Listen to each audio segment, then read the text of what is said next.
या बिराजदार साहेब, आमच्या कार्यक्रमात तुमचं स्वागत आहे. अहो असं कसं? आम्ही राजकारणातले असलो तरी आम्ही माणसं विसरत नाही. अहो राजकारणी लोकांचं कामच असतं माणसं जोडण्याचं. शिवाय तुम्ही आम्हाला मदत केली आहे, त्यामुळे तुमचा मान सन्मान ठेवणं हे आमचं कामच आहे.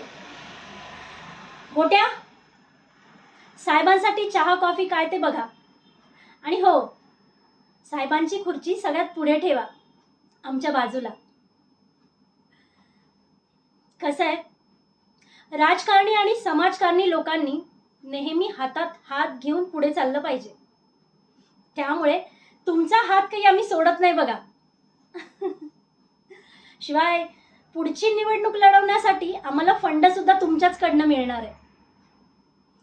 त्यामुळे तुम्हाला नाराज करून कसं चालेल, नाही का? तुम्ही आमचा मान जपा, आम्ही तुमचा जपू. काय म्हणताय?